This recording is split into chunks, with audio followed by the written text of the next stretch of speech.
There's only one thing left to say. Let's rev it up!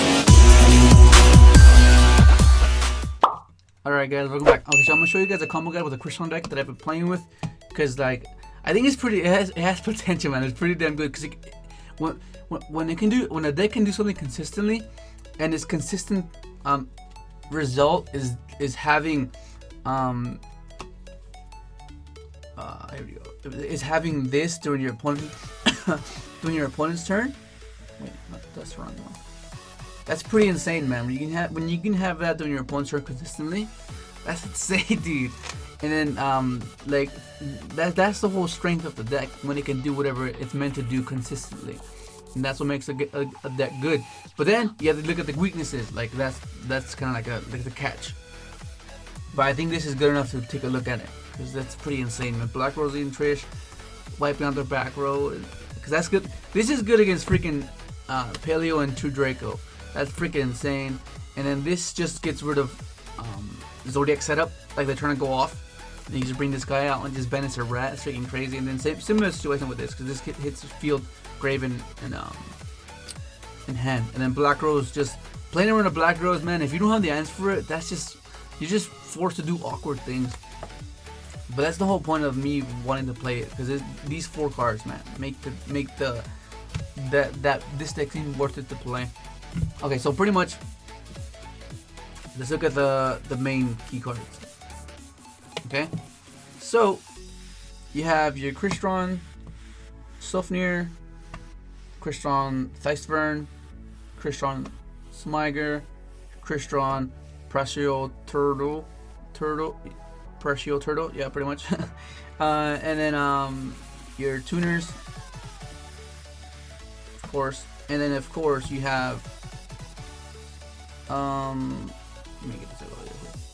Your like just more consistency for the deck, because these have grave effects that you need to be utilized, and that's how the consistency part happens.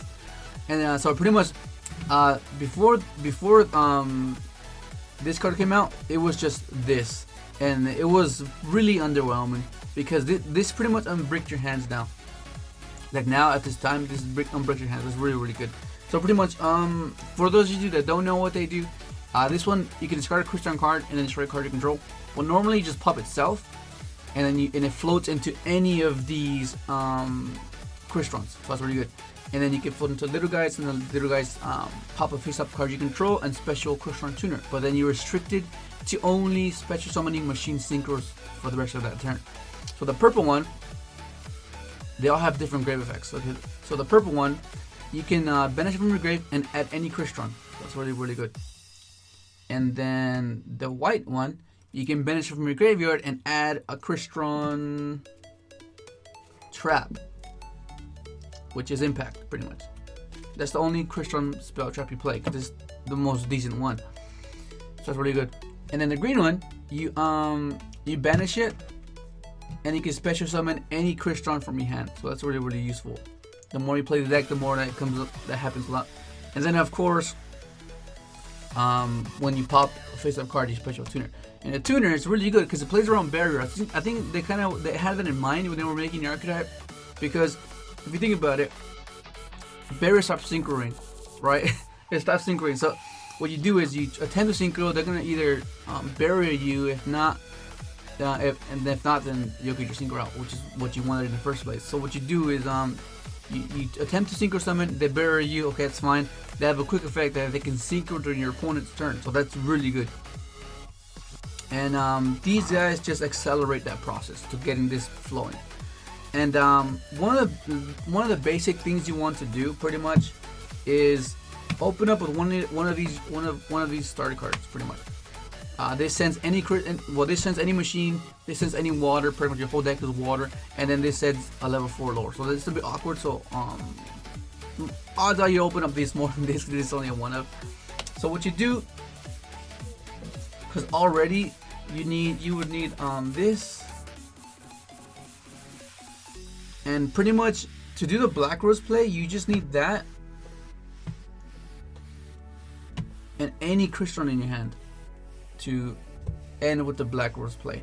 because all you're gonna be doing is sending this guy to the grave, and you can have any Crystron you want, any, and you just pitch it. Could be a tutor, special, pop itself, and then you float into the turtle pop itself, and you search for C-Tree.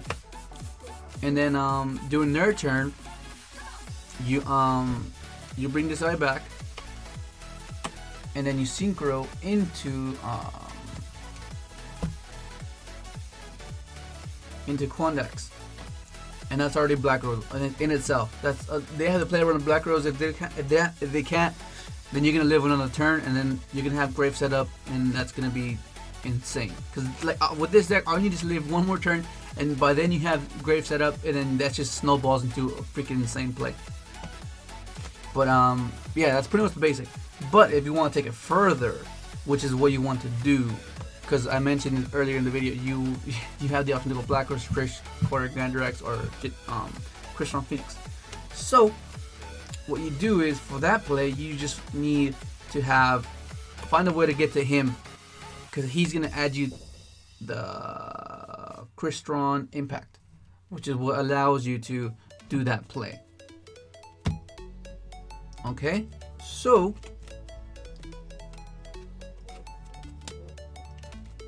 it's a similar opening, but you have to find a way to either have this in hand or get it to your hand through Dice Burn. Okay, because at the end of your sequences, you're gonna want to have to banish him and add what the hell did I do? Impact, because that's supposed to bring back a banished Crystron monster. So that's really important. So that's why Twin Twister is a big hit for you, because like if it twister you, then that's gonna force your hand, because like you gotta understand during the main phase, because you can only use the tuner's quick effect during the main phase or the battle phase. So like you can't bring it back. Like you need to have the option of bringing this back or this back, because when C2 synchros with it, you banish it, and you need to go into Quandax first for that to happen. But if they twister you first, you can't chain and then bring them back, because they're not banished yet. So you're forced to bring this guy back. I mean, you can still have a Black Rose play, but that's not really what you want. You want to have the option of having any, which is what you really want, what you aim for. Okay, so pretty much what you do is let's say you just open with it. Okay, it makes it much easier. So it's much easier. Okay, so let's say you just have these two cards, which is freaking insane. So you got summon, you send Sofnir. Okay, and then you pitch a card by showing it, pop itself, and you bring out the turtle. You have to bring out the turtle. Okay, and then you pop itself, and you bring out C-Tree. C-Tree is gonna give you a 4 by bringing Pressio Turtle. Okay, and then you banish this, you add Impact, and then you just set and pass. That's just with 2 cards. That's like crazy. Okay, so you can still do the Black Rose play. You bring this back during that turn. That's Black Rose already. But now, since you have Impact, you have the option to go either Black Rose, Quadrion Gandirax, or Trish. Because if you bring this back, you can go Black Rose there and just have it go to grave and next turn have set up. Because either way, even if you didn't have it, you can still Black Rose. But since you have this, you can bring this back, and that's Quadrion Gandirax. Because that's 2 tuners and a 7, so that makes 9. But if you want to make Trish, and you just bring the turtle back, and that makes 2 non-tuners and a tuner. So that's pretty insane. That's with 2 cards, and then you have 3 more cards in hand, whether that might be like Paleo cards or Chalice or Breakthrough. That's pretty insane, man. And that's pretty much the basic play. That's the whole reason why this deck is even considered in most of the time, because it can do those plays consistently. But the thing it lacks is after. What do you do after? That's the thing that's like this lackluster. Like, okay, so I've done its best move, so what do I do next? So that's mainly the main issue, but that's why the turtles, I mean the frogs come in, because you have the payload engine, and then you have like the other miskits and stuff. But Bob asked, he questioned why I play three Ryan, and it's pretty much just to do this play watch. Cause if you know all the synchros float, so majority of the time you're just gonna float back into like things like this, right? Let's say they die, right? These guys die for whatever reason. They end up floating, and then you can just float into like two guys, and then you live next turn. And this play is really freaking good, man. Okay, so what you do is you use this effect, you pop Sofnir, so then you use his effect, bring out the tuner, and then Sofnir's effect triggers as well, and you bring out another tuner. So that's Quora and Gandrax. That's pretty insane. So 2 of your cards are gonna banish 3 cards. That's pretty crazy. That's pretty crazy. And it just that little deep play, it's just so cool to that play. It's pretty cool. I like it. And then that's pretty much the most basic ones. Of course, there's different variations of doing it, but for that, the video would take too long, like way long. Like you can like do this by discarding this, and then trying to do like rerouting it, but still ending with that pretty much the same basic goal. And yeah, that's pretty much like the basic play. The reason why I'm considering it. It's really good. And of course, like with frogs, there's like these neat tricks that come up. Let's say you have like Toad, right, or that, right? Because this is why I really like it. It's really cool. So let's say you have that, and there's like that, and then there's like a Sofnir engrave. Because this happened. This happened. So what you do is you can like special send Rodent Toad in, right?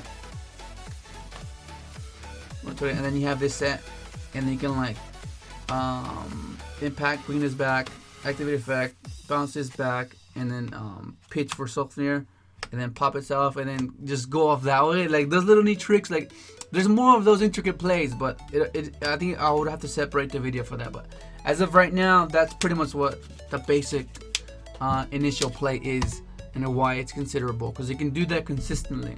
Of course, you can just play pure. You'll get to the combo much faster, but I think the paleo just adds that thing that the deck was missing. Pretty much, it was just missing that extra thing that once you did, okay, well what now? Like what do I do now? Like once I've done my thing, because most of the time you'll be left with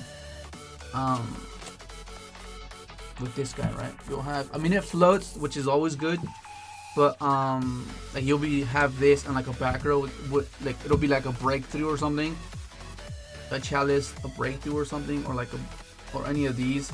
Like that's pretty much gonna be your setup. You'll have either both of these or just one of them, and that setup, which is pretty decent. But if you have like barriers and strikes, you'll benefit much more. But of course, this way it still works. Like it's really insane because you just doing your turn. Insane. But that's pretty much gonna be it. Hopefully this is helpful. Hopefully it was like a brief introduction of how the deck can function. But that's gonna be it. Thanks for watching.